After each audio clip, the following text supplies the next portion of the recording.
Но уже зараз з нами на сувязі старшыня Народнага антыкрызіснага ўправлення Павел Латушка. Добрый вечар. Добрый вечер, вітаю вас.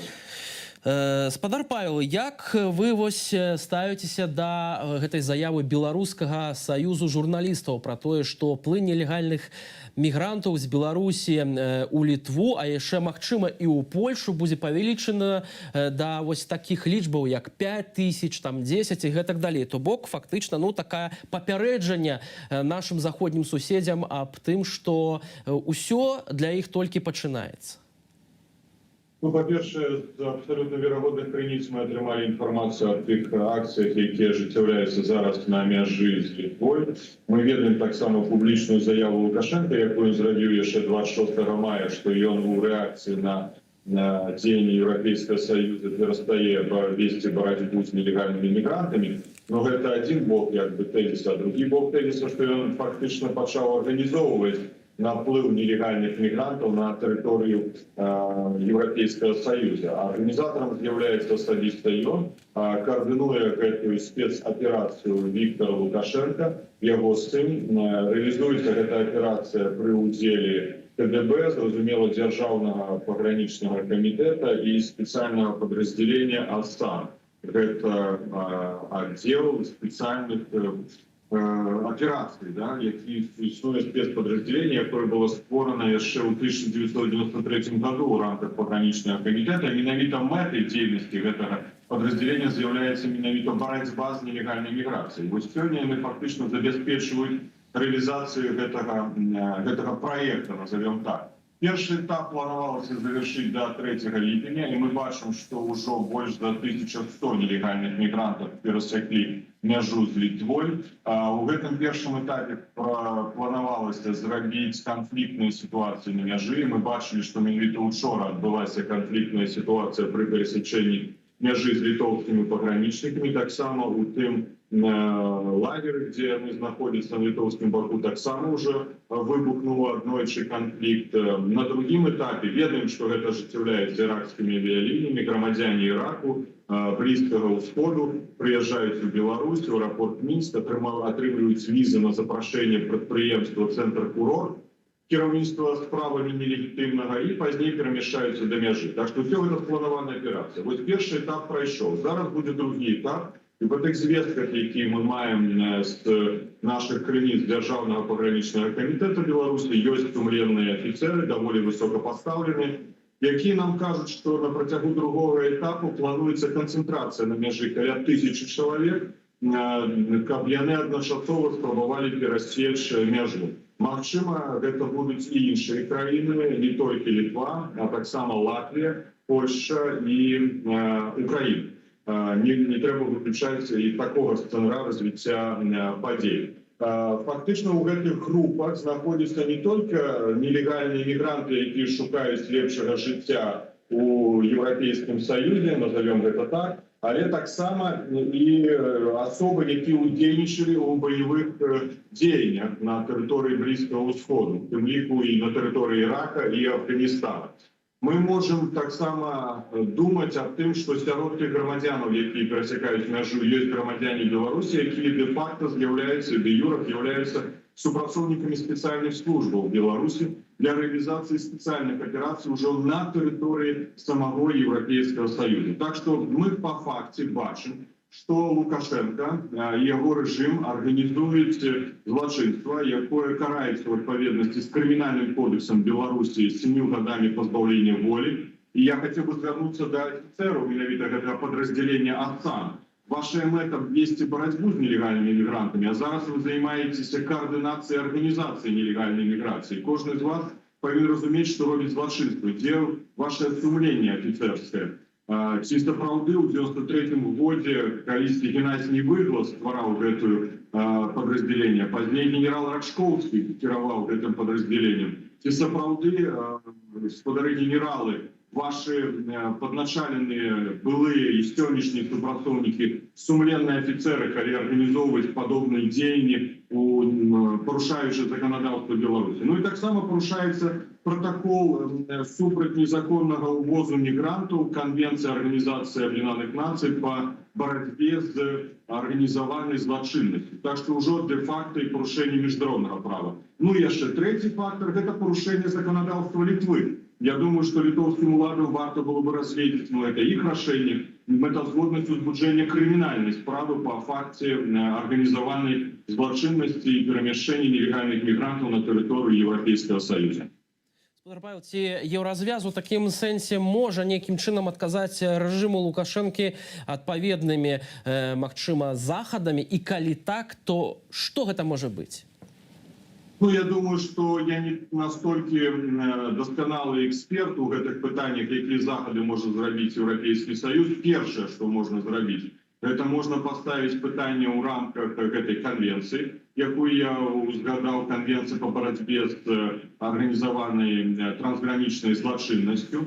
Это прямое порушение этой конвенции. Другое, можно узбуджать криминальные справы у тех краинах, где з'являюцца гэта нелегальныя мігранты, узбуджаць, праводзіць следствы, усталёўваць тых асобаў кіраўніцтва дзяржаўнага пагранічнага камітэта і дзяржаўнага мытнага камітэта, якія таксама ў гэтым удзельнічаюць, у тых іншых асобаў, у тым ліку прадпрыемства «Цэнтр Курорт», які удзельнічаюць у гэтай нелегальнай спецаперацыі па нелегальных мігрантах, і ставіць пытанне аб атрыманні ім статуса падазраваных, і пазней, калі яны з'явяцца на тэрыторыі Еўрапейскага Саюза, прыцягваюць іх да крымінальнай адказнасці, пераводзяць у статус абвінавачаных. Як юрыст я бачыў такі шлях. Ну, мы чулі таксама галасы з боку літоўскіх еўрапарламентарыяў, якія казалі, што будуць выставляць рахункі рэжыму Лукашэнкі за ўтрыманне нелегальных мігрантаў.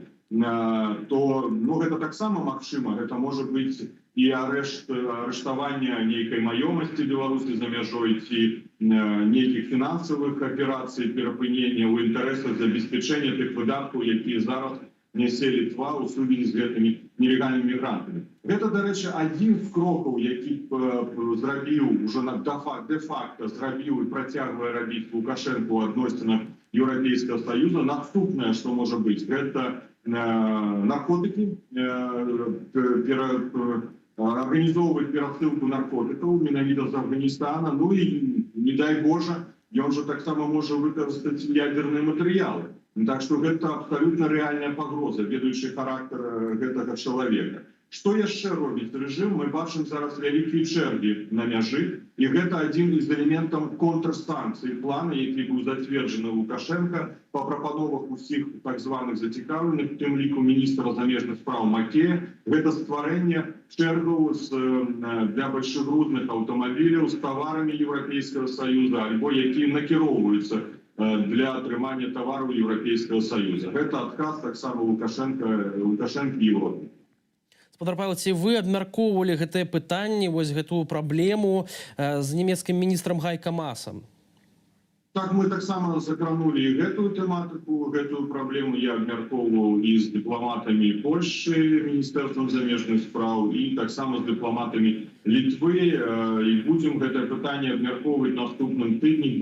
Плануецца вялікая сустрэча з дэпутатамі Еўрапарламента. Так што гэтае пытанне мы будзем зразумела падымаць. Но я думаю, что уже занепокоенность Европейского Союза мы бачим. Плануется завтра приезд на мяжу с Литвой старшыні Европейского Совета Шарля Мишеля. Мы ведали, что если кіраўнічка Европейской комиссии таксама наведывала Литву и сустракалася с президентом Литвы. Так что увага есть.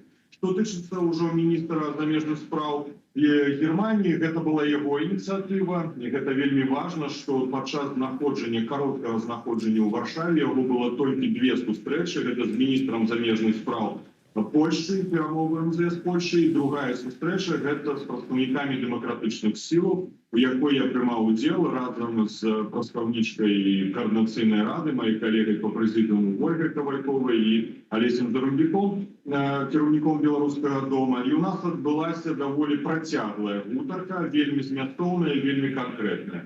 Мы закранули пытанне далейшых дзеянняў магчымых з боку Еўрапейскага Саюза ў адносінах до того, как перапыніць рэпрэсіі і вызваліць палітзняволеных. Гэта галоўная мэта як для дэмакратычных сілаў, так і для Германії. Германия абсолютно на нашем баку и будет протягивать вельмі актыўныя дзеянні на гэтым накірунку дзеля таго, каб прывесці да новых дэмакратычных выбараў. Зразумела, мы разгледзелі пытанне больш шырэй не толькі ў кантэксце ўнутрыпалітычнай сітуацыі Беларусі, а ўжо фактычна рэгіянальнага крызісу і рэгіянальных засцярог, якія ўзнікаюць з боку розных краін. Вы узгадалі і Літву, таксама закраналася тэматыка і Расійскай Федэрацыі. Что мы прапанавалі, што я канкрэтна кіраўнік Народнага антыкрызіснага ўправлення прапанаваў? Ну, першае, гэта далейшае развіццё накірунку эканамічнага ўздзеяння на рэжым, каб прыпыніць гэтыя масавыя рэпрэсіі.